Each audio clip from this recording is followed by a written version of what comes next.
হচ্ছে রমজান মাসে বেশি বেশি তেলাওয়াত করা। গোটা বছর তেলাওয়াত করবেন, এই নয় যে রমজান তেলাওয়াতের মাস শুধু। কিছু মানুষ আছে 11 মাস কোরআন ছুঁয়ে দেখবে না, আর রমজান মাস আসলে কোরআন খতম করতেই হবে, একটা খতম তো দিতে হবে। এটাও ভুল ধারণা। কিন্তু কোরআনের সাথে সর্বদা একটা সম্পর্ক থাকতে হবে। হ্যাঁ, তেলাওয়াতের সম্পর্ক, অর্থ বোঝার সম্পর্ক, আমল করার সম্পর্ক, তারপরে সেটা দাওয়াত দেওয়া, মানুষকে কোরআনের দিকে আহ্বান করার সম্পর্ক, কোরআনী জীবন গড়ার সম্পর্ক সবসময় থাকতে হবে। যে দিকগুলি বললাম, যে আপনার সারা জীবন কোরআনের সাথে সম্পর্ক থাকতে হবে। 11 মাস কোরআন ছুঁয়ে দেখবেন না, কোরআনের ওপর ধুলো বালির পলি পড়ে গেছে। হ্যাঁ, আর তারপরে রমজান আসছে, তখন ঝেড়ে ঝেড়ে সাফ করে কোরআন নিয়ে বসছেন। এটা ইসলামী তরিকা নয়, এটা নবী সাহাবায়ে কেরামদের আদর্শ নয়, এটা তাবিন তাবা তাবিন আদর্শ নয়, এটা ভালো মুসলিমের চরিত্র নয়। ভালো মুসলিমের সম্পর্ক কোরআনের সাথে সব সময় থাকবে, সকাল বিকাল থাকবে তেলাওয়াতের, এবং কোরআন বোঝার চেষ্টা করবে, কোরআনের দিকে দাওয়াত দেওয়ার চেষ্টা করবে, কোরআনের বাস্তবায়নের চেষ্টা করবে, এবং কোরআনের শিক্ষার প্রচার প্রসার হোক, এবং কোরআনের অনুসারীরা শক্তিশালী হোক, পৃথিবীতে প্রতিষ্ঠিত হোক, এর জন্য সার্বিক চেষ্টা করবে। এই হচ্ছে কোরআনী জীবন। আল্লাহ যেন বোঝার তৌফিক দান করেন। তো কোরআনে কারীম বিশেষভাবে রমজান মাসে পাঠ করবেন, কারণ রমজান মাস হচ্ছে শাহরুল কোরআন, কোরআনের মাস। রমজান মাসে কোরআন নাযিল হওয়া শুরু হয়েছে। রমজান মাসে জিবরাইল আলাইহিস সালাম রাসূলুল্লাহ সাল্লাল্লাহু আলাইহি ওয়াসাল্লামের কাছে আসতেন প্রত্যেক রাতে, এশা পরে চলে আসতেন, আর ফজর আগ পর্যন্ত দীর্ঘ সময় জিবরাইল অবস্থান করতেন, আর নবী সাল্লাল্লাহু আলাইহি ওয়াসাল্লামের কোরআন শুনতেন, শুনতেন। কানা ইউআরিযুল কোরআন, জিবরাইল আলাইহিস সালামকে প্রত্যেক রাতে কোরআন শোনাতেন, দৌড় করতেন, আমাদের দেশের হেফজখানার ভাষায় মোরাজা করতেন, রিভাইজেশন করতেন। জি, এইভাবে নবী সাল্লাল্লাহু আলাইহি সাল্লাম সারা রাত কোরআনের সাথে কাটাতেন, জিবরাইল আলাইহিস সালামের সাথে বসে। সুতরাং রমজান মাস হচ্ছে কোরআনের মাস। সালাফে সালেহিনগণ, সাহাবায়ে কেরাম, তাবেঈন কোরআনে কারীমকে সময় দিতেন রমজান মাসে।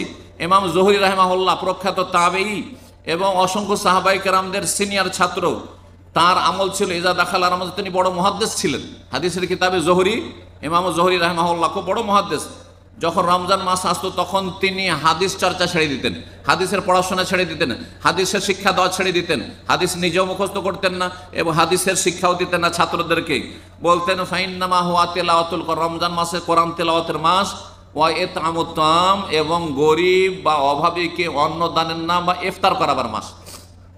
ইফতার গরিবকে নয়, ইফতার সচ্ছল মানুষকে করানো যায়, আর যখন দান সাদকা করবেন তখন গরিবকে দেবেন। জি, তো সালাফে সালেহিন কোরআনের তেলাওয়াতের খুব গুরুত্ব দিতেন, এবং এর অনেক ফজিলত রয়েছে। ইনশাআল্লাহ একদিন শুধু কোরআন তেলাওয়াতের ফজিলত নিয়ে আলোচনা করব।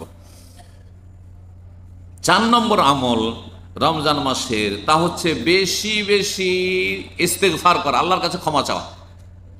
কারণ এই সময়টা হচ্ছে আপনার আমার ইমানের অনুকূলে, পরিবেশটাও ভালো মোটামুটি। এই সময়টায় মুসলিম সমাজে অনেক ভালো কাজ হচ্ছে, যেই 11 মাসে এই কাজগুলি হয় না। হয়তো ভালো মানুষের সংখ্যা বেড়েছে, এবং ভালো কথাবার্তা শুনতে পাচ্ছেন, ভালো পরিবেশে আছেন, ভালো অবস্থায় আছেন। এই অবস্থায় যদি তওবা না করেন, তার কখন তওবা করবেন আপনি? সুতরাং রোজার দিনগুলিতে বেশি বেশি তওবা ইস্তেগফার করুন। তওবা মানে গুনাহগুলি বন্ধ করেন, অনুতপ্ত হন, প্রতিজ্ঞা করেন আর গুনাহ করব না, গুনাহে জড়াবো না। ইস্তেগফার মানে অতীতে যে গুনাহ হয়েছে এর জন্য আল্লাহর কাছে ক্ষমা প্রার্থনা করুন। আর এই সম্পর্কে যেসব সুন্নতি বাক্য রয়েছে, হাদিসে জিকির রয়েছে, সেগুলি পাঠ করেন, নিজের ভাষায় তওবা করেন, কোনো দোষের কথা নাই। তওবা করার জন্য হুজুরের কাছে যেতে হবে না, তওবা করার জন্য কোনো পীরের কাছে যেতে হবে না, তওবা করার জন্য আপনার গুনার কথা গিয়ে কোনো আলেমকে জানাইতে হবে না যে আমি এইরকম পাপী, তবে এরকম পাপ করেছি, আমাকে একটু তওবা করিয়ে নেন। এগুলো হচ্ছে ব্রাহ্মণদের তরিকা, এগুলো হিন্দুদের থেকে নেওয়া তরিকা, এগুলি হচ্ছে সুফিজমের পীর মুরিদের গুমরাহি তরিকা। না, আপনাকে আল্লাহ মান ইজ্জত ঢেকে রেখেছেন, আপনি নির্জনে গুনাহ করেছেন, আপনি কেন কোনো আলেমকে বলতে যাবেন? কেন কোনো পীর ভণ্ডকে বলতে যাবেন? কেন কোনো সুফিকে বলতে যাবেন? কেন কোনো মুরব্বীকে বলতে যাবেন? কাউকে বলবেন না। আপনি আপনার রবকে বলবেন যে আল্লাহ আমি গুনাহ জানেন না, অথবা কিছু মানুষ জেনে গেছে, আল্লাহ তুমি মাফ করো, আল্লাহ তুমি মাফ করো। তোমার আসামের কাঠগড়া থেকে যদি মুক্তি লাভ করতে পারি, এটাই হচ্ছে আমার সবচেয়ে বড় সফলতা। সুতরাং কাউকে নিজের গুনাহ ডিটেলস জানাবেন না যে আমি এই করেছি, বরং গুনাহ সম্পর্কে চর্চা করা, গুনাহ সম্পর্কে কারোর সাথে আলাপ আলোচনা করা, এটি তওবা কবুলে বাধাগ্রস্ত করতে পারে। কারণ তাহলে আপনি নির্লজ্জ, তাহলে আপনি বেহায়া, যে আপনি বিভিন্ন পাপ করার পরে বলছেন আমি এটা সুদ খেয়েছি, তো আমি ঘুষ খেয়েছি, তো আমি জিনা করেছি, নাউজুবিল্লাহ, আমি এই কাজ করেছি, না আমি এই কাজ করেছি, আমি আরাম খেয়েছি। না, কেন বলবেন? আল্লাহ লুকিয়ে রেখেছেন, আপনি লুকিয়ে রাখুন এবং লুকিয়ে লুকিয়ে গোপনে আল্লাহকে বলুন যে আল্লাহ আমাকে মাফ করে দাও। আর মানুষের যদি হক হয় তো হকগুলি আদায় করে দেন। আল্লাহ যেন তৌফিক দান করেন।